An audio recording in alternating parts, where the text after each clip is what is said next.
जिम्मेदारी है। अगर वो ही अपराधियों से हाथ मिला लेंगे तो जनता किसकी तरफ उम्मीद की नजर से देखेगी। इस मुद्दे पर चर्चा के लिए तमाम खास मेहमान मेरे साथ जुड़े हैं। चर्चा शुरू करें उससे पहले रिपोर्ट देखिए।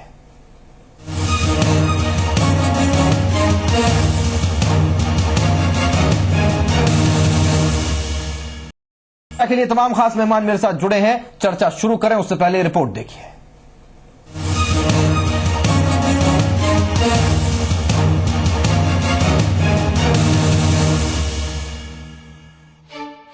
ये 3 तस्वीरें प्रदेश में इस खौफनाक, दुखदाई और कड़वी हकीकत से रूबरू कराने वाली तस्वीरें हैं, जिन्हें देखकर अंदाजा हो जाता है कि राजस्थान में इन दिनों अपराध किस कदर आम आदमी की जिंदगी में तेजाब खोल रहा है।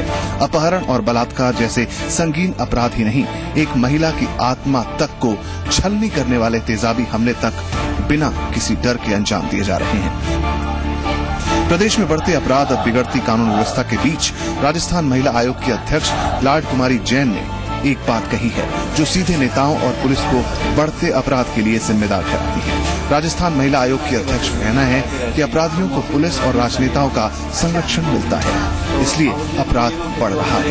उन्होंने पुलिसकर्मियों को संवेदनशील होकर काम करने की सलाह दी है। सुरक्षा का जो माहौल है उसमें हम किसी एक एलिमेंट को जिम्मेदार नहीं ठहरा सकते हैं, लेकिन आपने जो प्रश्न पूछा है उसके संदर्भ में मैं ये कहना चाहूंगी कि जो क्रिमिनल्स को प्रोटेक्शन मिलता है, विक्टिम का तो विक्टिमाइजेशन बढ़ रहा है क्योंकि क्रिमिनल्स को प्रोटेक्शन मिलता है, और क्रिमिनल्स को प्रोटेक्शन मिलता है पुलिस या पॉलिटिकल लेवल पर। तो यदि पुलिस और पॉलिटिकल लेवल पर क्रिमिनल को प्रोटेक्शन मिलना बंद हो जाए और सख्त कार्रवाई हो जाए तो दिन में तो क्या रात को भी महिलाएं सुरक्षित विचरण कर सकें। बढ़ते अपराध भले ही आम आदमी को डर और चिंता के कुएं में धकेल रहे हैं, लेकिन सियासतदानों के लिए अपराध भी राजनीति से ज्यादा कुछ नहीं। सत्ता पक्ष अगर इस मुद्दे पर बचाव की मुद्रा में नजर आता है तो वहीं विपक्ष इसे सरकार पर हमला करने का मौका जानकर निपट लेता है। ये 4 रोज हो गए, सरकार के द्वारा बड़े कॉम्पिटेंट अधिकारी यहाँ पर पुलिस के भेजे भी गए, रात और दिन पुलिस वाले लग भी रहे हैं, लेकिन उसके बावजूद भी अपराधी बच के निकल जाए, 4 दिन तक गिरफ्तार न हो, उसका अर्थ क्या है। राजस्थान महिला आयोग की अध्यक्ष लाड कुमारी जैन ने कोई चौंकाने वाला खुलासा नहीं किया है। उन्होंने वही कहा है जो आम आदमी अपराध को लेकर सोचता है। वक्त की दरकार है कि सरकार, पुलिस और सियासतदान इस बारे में गंभीरता से सोचें, तभी व्यवस्था पर से लोगों का भरोसा टूटने से रोका जा सकेगा। Report C media. और चर्चा के लिए इस खास मुद्दे पर तमाम खास मेहमान मेरे साथ जुड़े हुए हैं। जयपुर से मेरे साथ ओम सैनी जी हैं, वरिष्ठ पत्रकार, और मुकेश दाजी साहब हैं बीजेपी से। आपका बहुत बहुत स्वागत मैं करूंगा। पीएन रछोया साहब, रिटायर्ड आईपीएस, मेरे साथ जुड़े हैं, पुलिस और सेवाओं को वो देखते हैं। सबसे पहले रछोया साहब, मैं आपके पास में आना चाहता हूं। आज राजस्थान महिला आयोग की तरफ से बहुत गंभीर आरोप लगाया गया। लाड कुमारी जैन का यह कहना है महिलाओं को इंसाफ इसलिए नहीं मिल पाता क्योंकि नेताओं की और पुलिस की साठगांठ होती है आपस में, और इसीलिए महिलाएं अपने इंसाफ के लिए तरसती नजर आती हैं। क्या ये एक बेसिक सच है सिस्टम का जिसे मान लेना चाहिए, स्वीकार करना चाहिए? हाँ, ये बिल्कुल बेसिक सच है। केवल महिलाओं पे अत्याचार वाली बात ही नहीं है, गरीबों पे भी यही मामला हो रहा है। वास्तव में ये हो रहा है कि रूल ऑफ लॉ है ही नहीं। रूल ऑफ लॉ जब आए जबकि पुलिस भ्रष्टाचार से मुक्त हो, और भ्रष्टाचार कैसे मुक्त हो जबकि रिक्रूटमेंट सिस्टम सही हो। आज हमारा जो रिक्रूटमेंट सिस्टम है, हम उसके अंदर 10 किलोमीटर की रेस कराते हैं।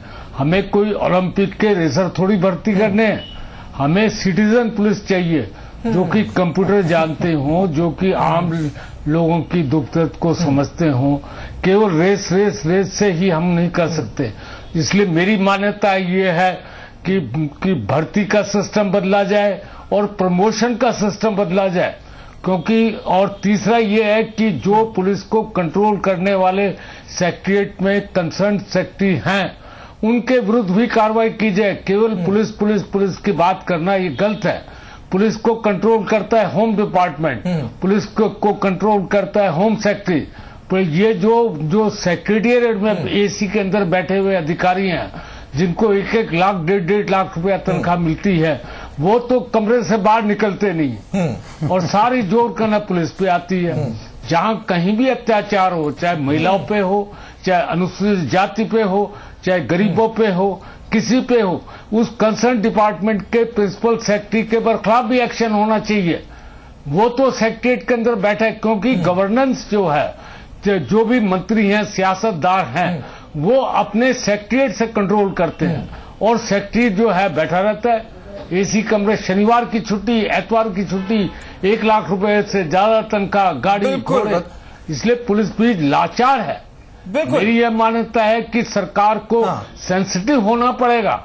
यदि सेंसिटिव होकर के पुलिस को अंदर सुधार चाहती है तो इसके लिए कार्य करें। रचोया साहब, मैं आपके पास में आता हूं। एक बहुत मुद्दे की बात आपने कही कि सरकार को सेंसिटिव होना पड़ेगा। मुकेश दादीज साहब बीजेपी नेता मेरे साथ जुड़े हुए हैं। दादीज साहब गृह विभाग का जिक्र कर रहे थे। रचोया साहब, गृह विभाग है मुख्यमंत्री के खुद के पास, सीधी जवाबदेही बनती है। दूसरी बात यह कि सेंसिटिव नहीं है जो कंट्रोल कर रहे हैं पुलिस को वो लोग। ये बहुत गंभीर आरोप है आपकी सरकार के ऊपर। राहुल जी, देखो, मेरा ये मानना है कि सरकार को बने 8-9 महीने हुए अभी, और जिस प्रकार से 1 साल में ये जो घटनाक्रम इससे पहले चलाया है, निश्चित रूप से मैं रचोया साहब की एक बात से सहमत हूँ कि पुलिस के सिस्टम में कहीं न कहीं सुधार होना चाहिए, है ना। और उसके लिए आदरणीय मुख्यमंत्री जी सचेत है। रही बात कानून व्यवस्था बिगड़ने की, जो बात कांग्रेस के मित्रों चाहे लाड कुमारी जी कह रहे हो, लाड कुमारी जी भूल जाती हैं 6 महीने 8 महीने पहले क्या हो रहा था राजस्थान में, और उस समय यही अध्यक्ष थे, उस समय इनके दिमाग में नहीं रहा। क्योंकि किसी भी संवैधानिक पद पे बैठे हुए व्यक्ति को किसी भी एक राजनेता की तरह व्यवहार नहीं करना चाहिए, किसी राजनीतिक पार्टी के दल के कार्यकर्ता के नाते से व्यवहार नहीं करनी चाहिए। उसको संविधान सम्मत जो बात समझ में आती है वो बोलनी चाहिए। मुकेश जी, बेहतर हो कि आप आरोप लगाने से बेहतर ये हो कि आप डिफेंड करें उस ग्राउंड पर जो आरोप आपके ऊपर लगे। देखिए, मैं राहुल जी ये कहना चाहूंगा कि माननीय मुख्यमंत्री जी हर मुद्दे पे बहुत संवेदनशील है।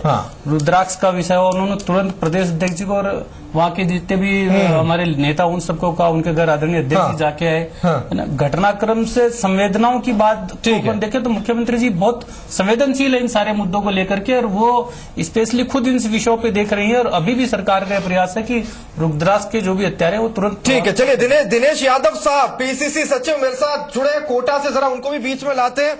यादव साहब, अभी मुकेश दादीज साहब से मैं जवाब ले रहा था, पहले तो आपका स्वागत कर दूं।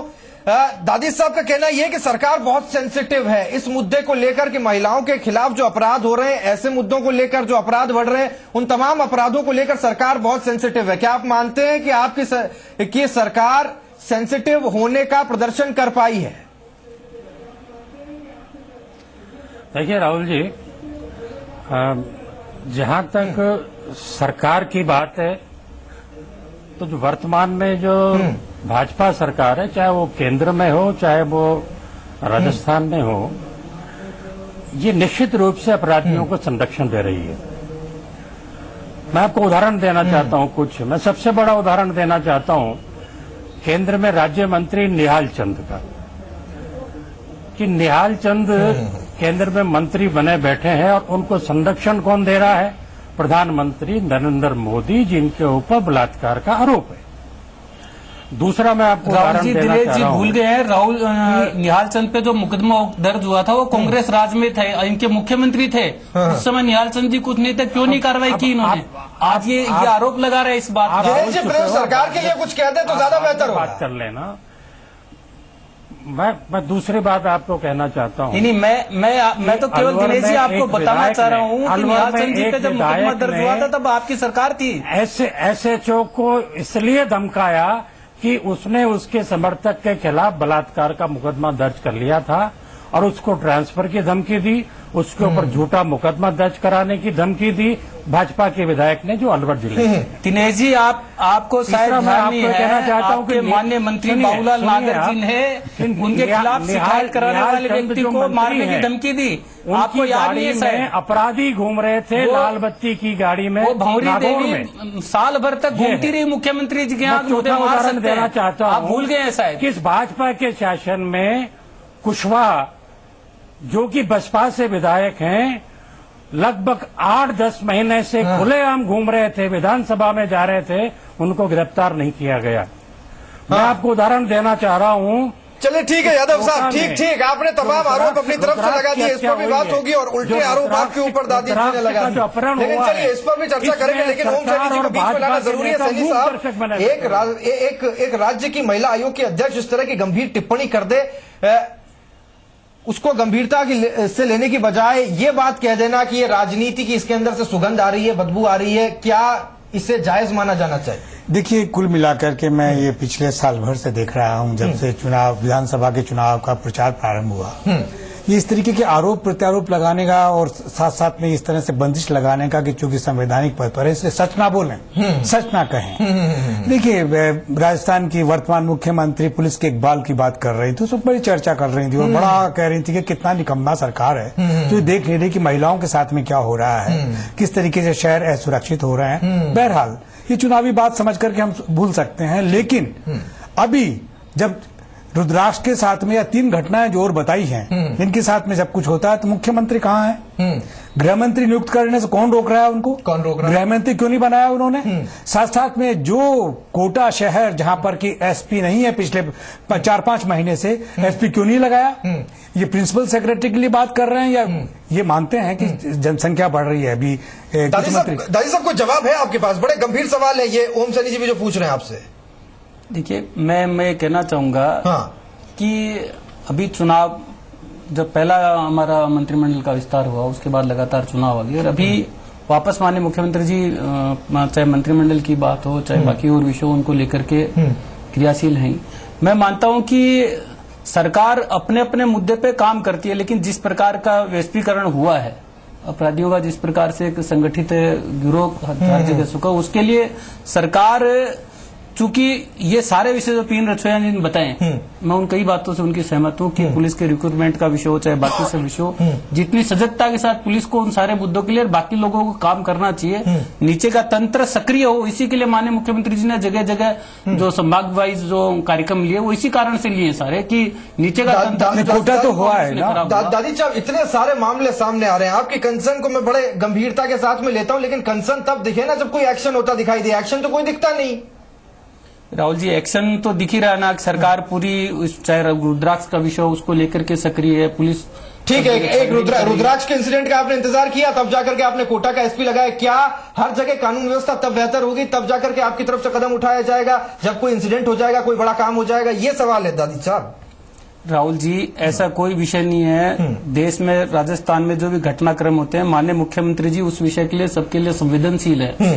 रुद्राक्ष के विषय के लिए वो इतनी संवेदनशील कि उन्होंने तुरंत भारतीय जनता पार्टी के प्रदेश अध्यक्ष बाकी सारे लोगों को उनके घर भेजा, उनसे मिलके आए लोग, और आज भी उस सारे विषय की मुख्यमंत्री जी मॉनिटरिंग कर रही हैं और सब लोगों को लगा रखा है भी हुक एंड कुक, ये जो ठीक रछोया साहब आपके पास में आता हूं। बहुत संक्षेप में आपसे जानना चाहता हूं, ब्रेक पर जाना है, लेकिन उससे पहले बहुत संक्षेप में जानना चाहता हूं, क्या जो दलीलें मुकेश दाजिद साहब की तरफ से दी जा रही है वो जायज है, वो सही है?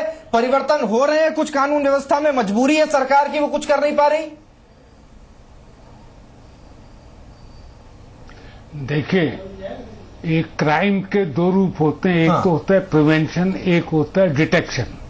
अपराधियों को पकड़ना डिटेक्शन का काम है, प्रिवेंशन का काम सरकार के इकबाल से होता है, रूल ऑफ लॉ से होता है। जहां प्रिवेंशन नहीं होती वहां बाद में पुलिस जो है उसको डिटेक्ट करती है।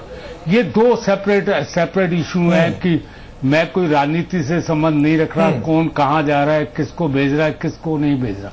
मैं तो उस मां से के दुख दर्द से सहमत हूं जिसका बेटा मार दिया जाता है।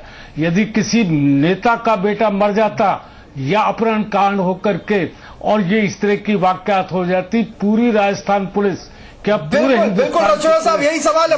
बहुत अच्छी बात आपने खड़ी की है, बहुत अच्छा सवाल आप लेकर के आए। दिक्कत ये है, चर्चा जारी रखेंगे, फिलहाल एक छोटे से ब्रेक का वक्त है, लेकिन प्रिवेंशन जिसका कि जिक्र रछोया साहब कह रहे थे, वो प्रिवेंशन करना सरकार की जिम्मेदारी है। ये क्यों नहीं सरकार कर पा रही? क्यों अपराध होने का इंतजार किया जाता है? एक छोटा सा ब्रेक, फौरन लौट रहे और याद ये भी दिलाएंगे कि पिछले चुनाव प्रचार के दौरान जितनी आवाजें उठाई गई थी, क्या सिर्फ वो ढकोसला थी? ये भी एक अहम सवाल। वापस लौटते हैं।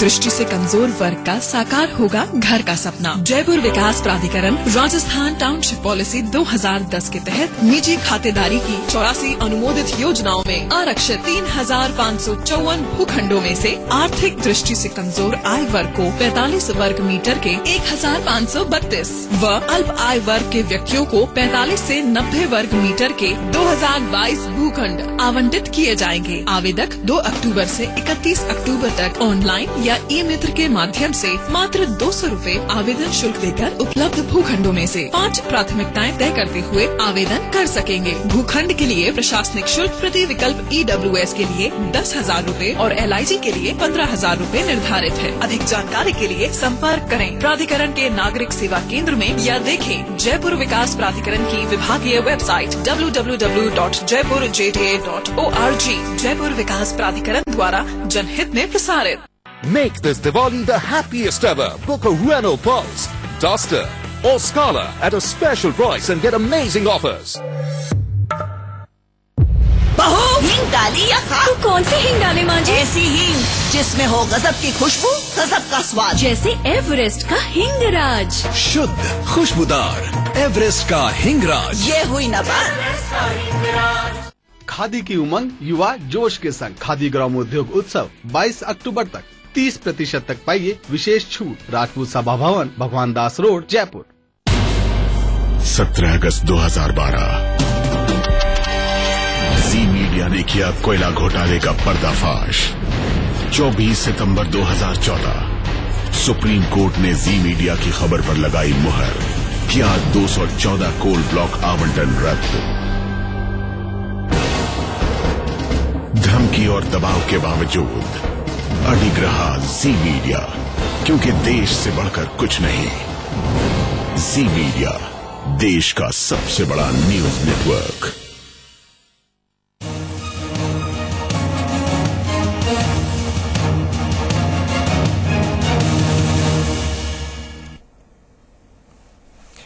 ब्रेक के बाद स्वागत है आपका। आज की बड़ी खबर आप देख रहे हैं और आज का मुद्दा बड़ा जायज, बहुत गंभीर सवाल राज्य महिला आयोग की तरफ से उठाया गया। और सवाल ये कि क्या कोई नेक्सस है जो गठबंधन बनता दिखाई देता है पुलिस और राजनेताओं के बीच में, और आखिर ऐसी क्या वजह है कि लगातार अपराध बढ़ते जा रहे हैं। बहुत अच्छा विषय रछोया साहब ने उठाया ब्रेक पर जाने से पहले कि सबसे पहला स्टेप होता है प्रिवेंशन का। क्या चूक हो रही है सरकार की तरफ से? दादी साहब, प्रिवेंशन क्यों नहीं?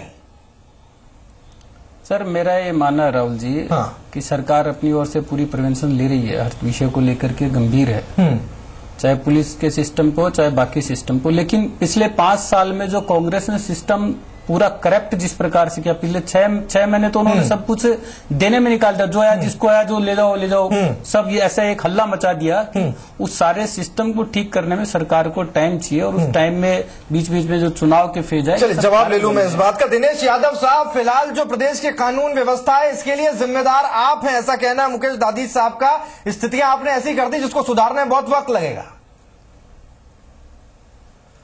मुझे ऐसा लगता है राहुल जी कि जो भाजपा के मित्र हैं इनको कोई पूरी जानकारी नहीं है। आप ये देखें कि इस समय पूरे राजस्थान में दहशत का माहौल है। कोटा का जिक्र होता है, अपराधी बेखौफ 36 घंटे तक घूमता रहा उस बच्चे को लेकर के और पुलिस कुछ नहीं कर पाई और आज तक अपराधी पकड़ा नहीं गया। गंगानगर में तेजाब फेंक दिया जाता है, जयपुर में डकैती और बलात्कार हो जाता है। मतलब ऐसी अनगिनत घटनाएं हैं कि पूरा का पूरा राजस्थान दहशत में है। महिलाएं सड़क पर निकल नहीं सकती, उनकी कभी भी चेन स्केचिंग हो सकती है। तो ऐसे में जिम्मेदार सिर्फ भाजपा सरकार है, वसुंधरा सरकार है। मैं रछोया साहब बहुत वरिष्ठ और अधिकारी हैं रहे हैं और सैनी साहब बहुत वरिष्ठ पत्रकार हैं।